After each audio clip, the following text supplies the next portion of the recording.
राधे राधे। आज हम शिव पुराण का अध्याय पहला श्रवण करेंगे और शिव जी का हम पहले नमन करते हैं, फिर प्रारंभ करते हैं। शिव पुराण का आरंभ शौनक मुनि द्वारा पुराणों की कथाओं के सार तत्व संबंधित प्रश्न से है। शौनक जी महर्षि व्यास के शिष्य लेमहर्षण सूत जी से प्रश्न पूछते हुए कहते हैं, अतः आप पुराणों के सार तत्व के विषय में विस्तार से बताकर मेरी जिज्ञासा को शांत करें। मुनिवर, ज्ञान, वैराग्य और भक्ति से प्राप्त होने वाले विवेक की वृद्धि कैसे होती है? काम, क्रोध, मोह और अहंकार साधारण मनुष्य इस मानसिक विकारों का निवारक कोई साधु पुरुष किस प्रकार कर सकते हैं? इस कलयुग में सभी जीव तामसिक प्रवृत्ति के हो गए हैं। उस जीव समुदाय के अंतःकरण की शुद्धि किस साधन द्वारा संभव है? मुनिवर, मुझे कोई ऐसा शाश्वत साधन बताइए जो कल्याणकारी वस्तुओं में सबसे उत्कृष्ट एवं पवित्र मंगलकारी करने वाली हो। पवित्र करने वाले उपायों में सबसे पवित्रकारी उपाय हो। मुनिवर, वह ऐसा उत्कृष्ट साधन हो जिसके अनुष्ठान से शीघ्र ही जीव के अंतःकरण की विशेष शुद्धि हो जाए तथा उसमें निर्मल चित्त वाले प्राणियों को सदा के लिए शिव की प्राप्ति हो जाए।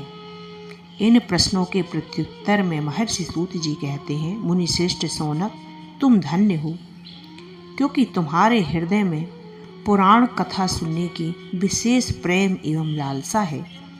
इसलिए मैं शुद्ध बुद्धि से विचार कर तुमसे ऐसे परम उत्तम शास्त्र का वर्णन करता हूँ।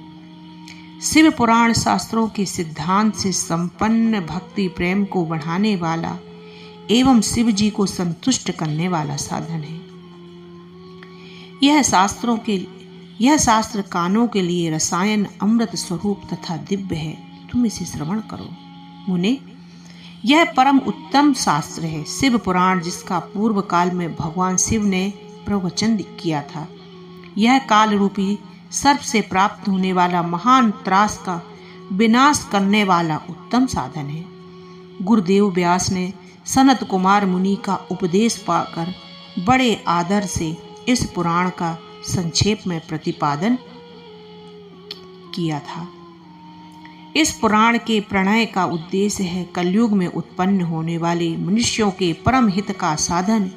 यह शिव पुराण बहुत ही उत्तम शास्त्र है। इसे इस भूतल पर शिव का वाग्य स्वरूप समीक्षना चाहिए और सब प्रकार से इसका सेवन करना चाहिए। इसे इस भूतल पर शिव का वाक्य स्वरूप समीक्षना तो है ही, इसके साथ पठन और श्रवण सर्वसाधारण रूप है। इससे शिव भक्त पाकर श्रेष्ठतम स्थितियों में पहुंचा हुआ मनुष्य शीघ्र ही शिव पद को प्राप्त कर लेता है।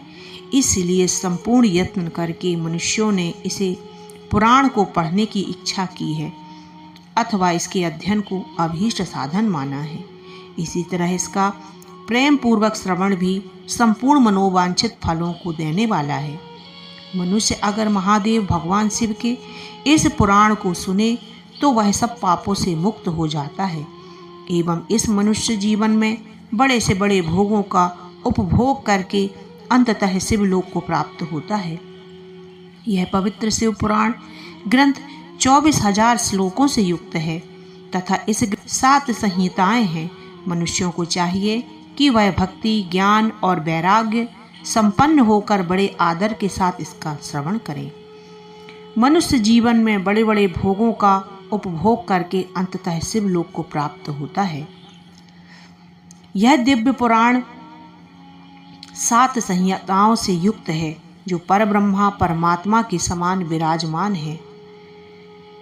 जो व्यक्ति निरंतर अनुसंधान पूर्वक शिव पुराण को बोलता है अथवा नित्य प्रेम पूर्वक इसका पठन मात्र करता है, वह व्यक्ति निश्चय ही पुण्यात्मा है, इसमें कोई संशय नहीं।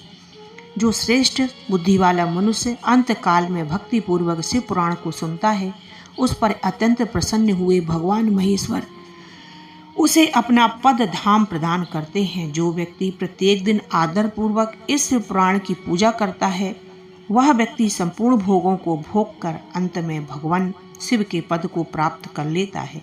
यह शिव पुराण निर्मल तथा भगवान का सर्वस्व है। जो इहलोक और परलोक में भी सुख चाहता हो, वह आदर के साथ प्रयत्न पूर्वक इसका सेवन करें। यह निर्मल एवं उत्तम शिव पुराण है। धर्म, अर्थ, काम, मोक्ष रूपी 4 पुरुषार्थों को देने वाला है, इसलिए इसका सदा प्रेम पूर्वक श्रवण एवं पठन करना चाहिए। बोलो भगवान शिव शंकर की जय। प्रथम अध्याय समाप्त। और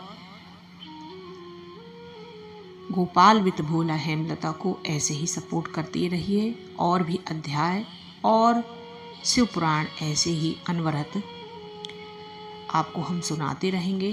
तब तक के लिए राधे राधे।